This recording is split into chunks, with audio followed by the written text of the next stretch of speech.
പൊട്ടലുകൾക്കും ചീറ്റലുകൾക്കും ഒടുവിൽ മുഖ്യമന്ത്രി ഇന്ന് വാർത്താ സമ്മേളനം വിളിച്ചു. നിലവിൽ പൊതുമണ്ഡലത്തിൽ നിൽക്കുന്ന PV അൻവർ, തൃശൂർ പൂരം, ADGP അജിത് കുമാർ, വയനാട് പുനരധിവാസം, ദി ഹിന്ദുവിന്റെ അഭിമുഖവുമായി ബന്ധപ്പെട്ട PR ഏജൻസി വിവാദം എന്നിങ്ങനെയുള്ള എല്ലാത്തിനും അക്കമിട്ട് മറുപടി നൽകിയിട്ടുണ്ട്. അതിനുശേഷം മാധ്യമങ്ങൾക്ക് ചോദ്യം ചോദിക്കാൻ അവസരവും നൽകി.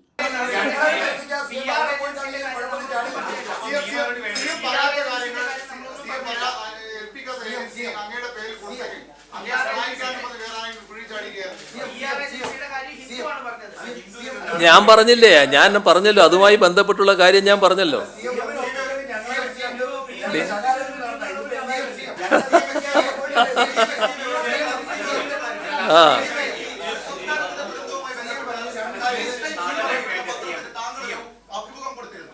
ഇതാണ് അവസ്ഥ. മുഖ്യമന്ത്രി എല്ലാ ചോദ്യങ്ങൾക്കും ഉത്തരം കൊടുത്തിട്ടുണ്ട്. നേരത്തെ പറഞ്ഞ ഒരുവിധപ്പെട്ട എല്ലാ വിഷയങ്ങളും അഡ്രസ്സ് ചെയ്ത് അതിന് ക്ലാരിഫിക്കേഷനും കൊടുത്തിട്ടുണ്ട്. പക്ഷേ ഇവർ സമ്മതിക്കുന്നില്ല. അവസാനം മുഖ്യമന്ത്രിക്ക് ഇങ്ങനെ വരെ പറയേണ്ടി വന്നു. ഈ പറയുന്ന തരത്തിൽ ഒരു ഭാഗം സാധാരണഗതിയിൽ അങ്ങനെ കൊടുക്കാൻ പാടില്ലല്ലോ. അതുകൊണ്ടാണല്ലോ മാന്യമായിട്ട് തന്നെ ഹിന്ദു അതിനകത്ത് ഖേദം രേഖപ്പെടുത്തുന്ന അവസ്ഥയുണ്ടായത്. വളരെ മാന്യമായ നിലയാണ് അവർ സ്വീകരിച്ചത്. പല കള്ളത്തരങ്ങളും തെറ്റുകളും ഒരു നാണവുമില്ലാതെ പ്രചരിപ്പിച്ച് അതിൻ്റെ പേരിൽ അന്തിച്ചർച്ചയും നടത്തിയിട്ട് ഒരു മാപ്പ് പോലും പറയുകയോ തിരുത്ത് പ്രസിദ്ധീകരിക്കുകയോ ചെയ്യാത്ത ഒരുപറ്റം ആളുകൾ മുൻപിലിരുന്ന് ബഹളം വയ്ക്കുമ്പോഴും മുഖ്യമന്ത്രി ഇത്രയധികം സംയമനം പാലിക്കുന്നുണ്ടല്ലോ എന്നത് തന്നെ അത്ഭുതമാണ്. എത്ര തവണ സർക്കാരിനെക്കുറിച്ചും മുഖ്യമന്ത്രിയെക്കുറിച്ചും നട്ടാൽ കുരുക്കാത്ത നുണപ്രചരണങ്ങൾ നടത്തിയിട്ടുണ്ട്, എണ്ണി തിട്ടപ്പെടുത്താൻ പോലും കഴിയില്ല. ഇന്നത്തെ വാർത്താ സമ്മേളനത്തിൽ ഒരു പ്രധാനപ്പെട്ട കാര്യമുണ്ട്.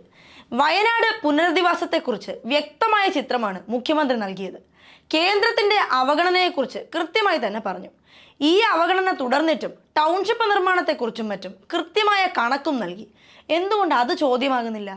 വയനാട് പുനരധിവാസത്തെക്കുറിച്ച് എന്തുകൊണ്ട് മാധ്യമങ്ങൾക്ക് ഒരു സംശയം പോലുമില്ല? നിങ്ങള് എല്ലാവരും കൂടി ശബ്ദിച്ചാൽ ഇങ്ങനെ ഇരിക്കും. നിങ്ങൾക്ക് മറുപടിയല്ല വേണ്ടത്. നിങ്ങൾ വെറുതെ ബഹളം വെക്കാൻ മാത്രമാണ് ഉദ്ദേശിക്കുന്നത്. അത്രയേ ഉള്ളൂ. സ്വയം പ്രഖ്യാപിത നിഷ്പക്ഷ മാധ്യമ പ്രവർത്തകരുടെ ഇത്തരം ഇരട്ടത്താപ്പിന് ഇതിനും നല്ല മറുപടി അർഹിക്കേണ്ടതുണ്ടോ എന്ന് നിങ്ങൾ തന്നെ ചിന്തിച്ചു നോക്ക്.